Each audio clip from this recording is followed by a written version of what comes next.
Colombia will take on Russia here in Paris for gold.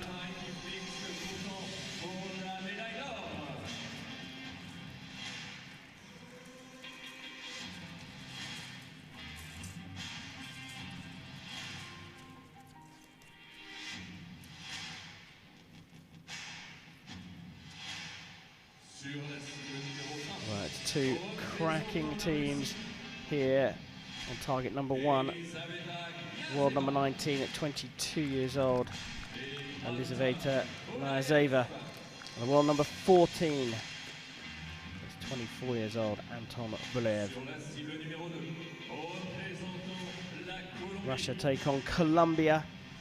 We line up with the world number 23, Alejandra Squeno, who's 28 years old, teaming up with the world number 13, the 32-year-old Daniel Munoz.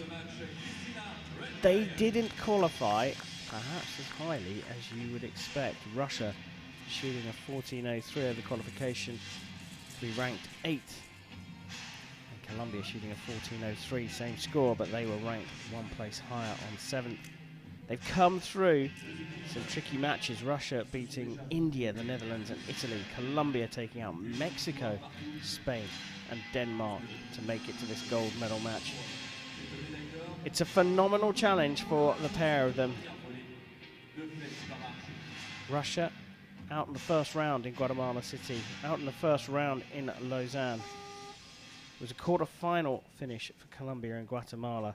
They didn't start in Lausanne, but they are starting here in the gold medal match in Paris.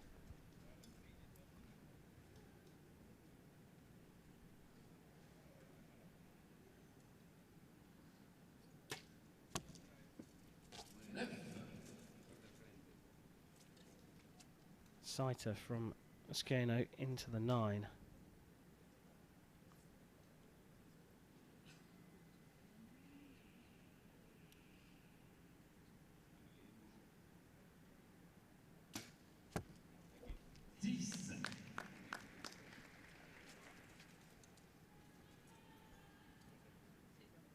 Just dropping a single point in the first 2 hours over to the Russian team, and then Niazeva will get this one underway for them.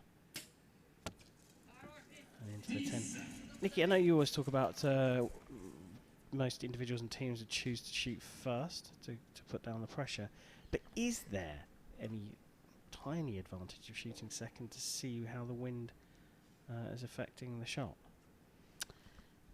There might be a slight advantage, but generally if you're not the first match on of the day, you send a team member out to the tournament field to watch the matches before yours, so you pick up that information anyway. So unless you are the first match of the day, you know, there's a tiny advantage in that, but most teams would choose to shoot first. The Colombia being the highest seed got that choice.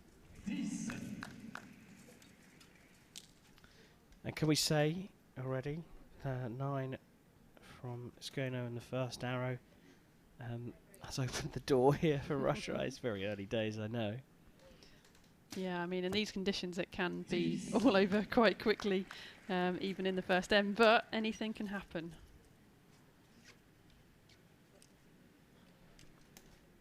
Looking very relaxed, the Colombians on 39, having just dropped a single point with the very first arrow. Russia shooting very well. Elizaveta Niazeva very comfy with 2 10s. Now here's that wrist release you were talking about, Nikki.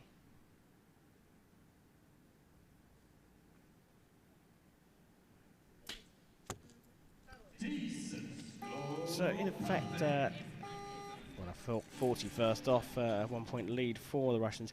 In effect, you're transferring where the support is for the weight of the draw to the wrist. Yeah, so there's a strap around the wrist, as you say.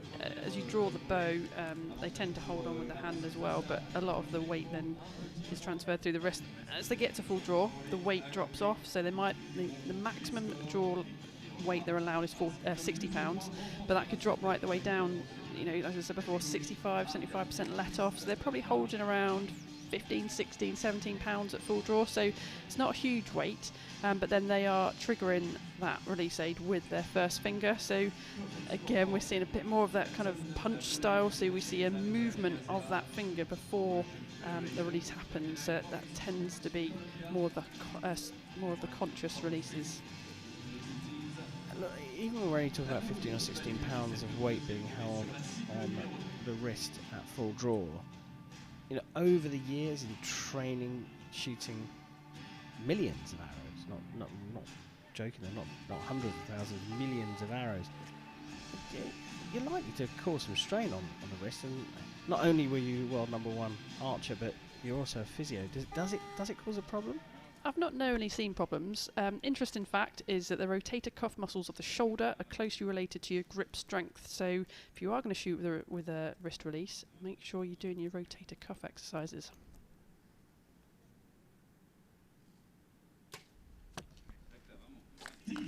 Osgano starts the second end with a 10. Colombia trailing by a single point to Russia.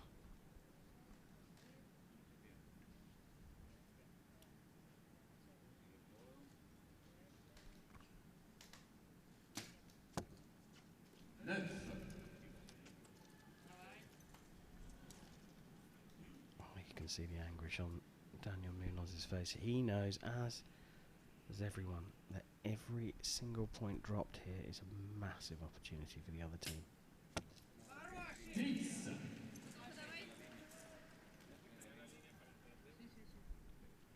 And even between these two Russians, very different styles of where they anchor. So Elizabeth is anchoring slightly lower than Anton, who's at the corner of his mouth.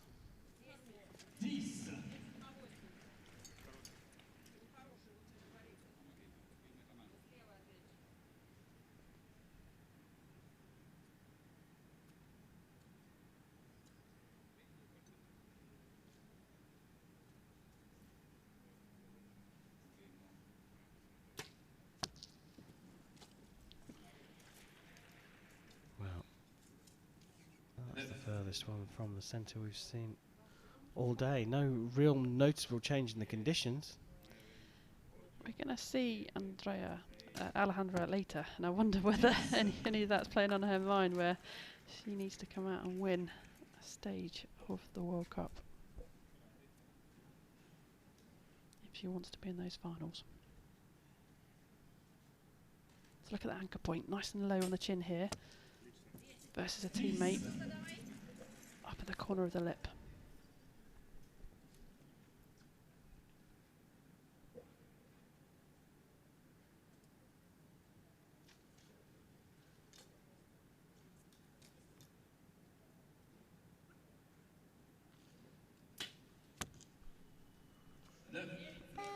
Oh, looked like he hit his own arrow there. Pushed that arrow down into the 9, but they still lead here. And look, despite Russia dropping their first point, a 2-point lead at this stage, at halfway stage, has proven critical so far. Absolutely, yeah. I mean, perfect conditions. You know, got to keep them in the 10 at this level now. Probably not much movement, but you never know. Anything can happen. Yeah, Munoz looking on there, checking the knocks, as Nicky referred to earlier on. It's the break in the tail end of the arrow that fits into the string of the bow. And a good close-up look at the release being used by Alejandro Osgano.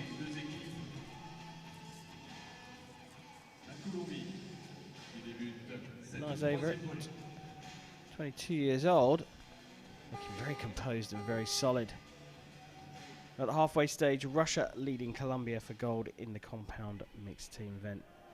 We've seen a few 9s from Munoz and Osgano, which means they now need the Russians to drop points. They'll shoot first though, a chance to pile the pressure on with a big score.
drop point so far from the Russian team.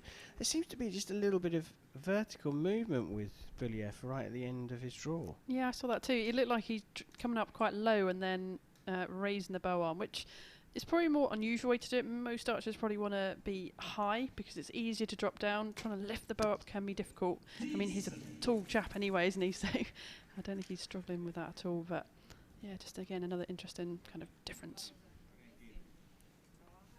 Well, let's go there.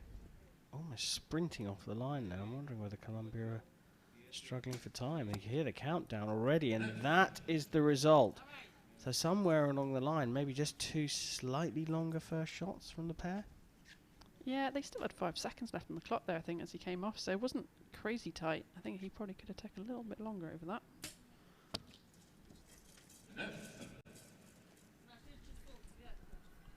Well, another point drop from the Russians, but the 10 here from Buliev.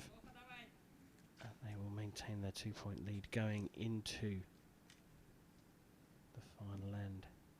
We see Buliev, he does drop the backhand down, but then he starts to raise the front arm. It's quite unusual. It's marked as a 9 for a measure, but the stadium announcer called it a 10. Did you get a good sight of that one?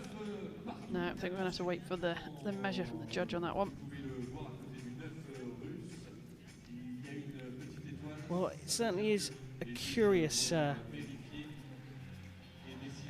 action from Buliev.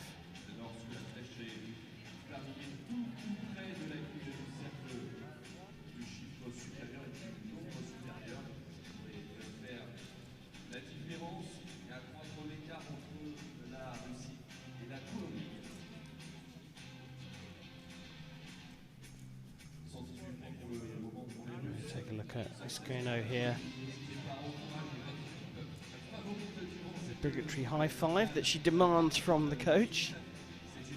Contrast the female and male athlete on the Russian squad, Mazeva and Buliev. Just to round them off, there's the final of the 4. Daniel Munoz. Bung one into the 9 in that third end.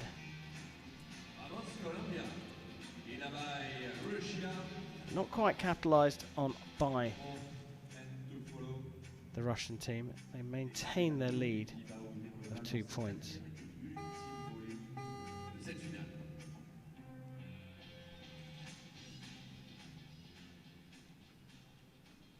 So Russia with the advantage. Leading by 2 points. It means that Colombia will shoot first. Nikki, I don't fancy Colombia having much of a chance here. Just got to keep them in the 10 and hope. It's going very quick off the line again. They don't want that time pressure at the end here.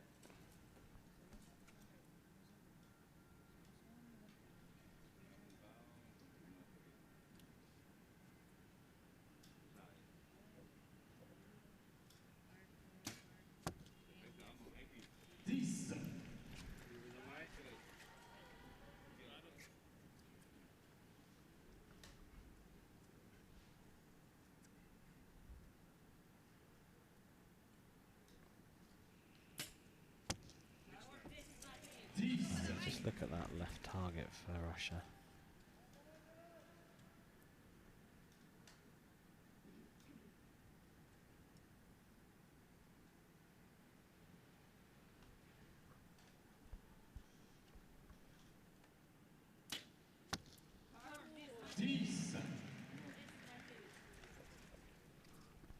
Nothing outside of the 10 ring in that left-hand target.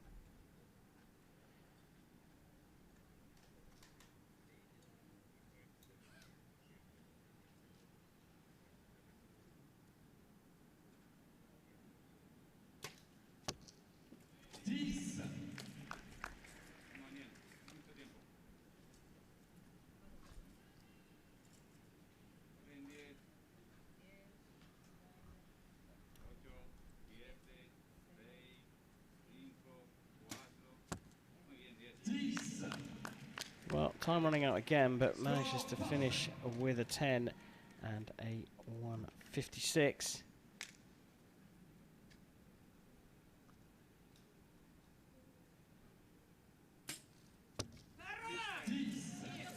Well, the shout there is because that 10 releases a bit of the tension and pressure from Anton Bulyev. He needs a 9 to take gold here in the compound mixed team in Paris.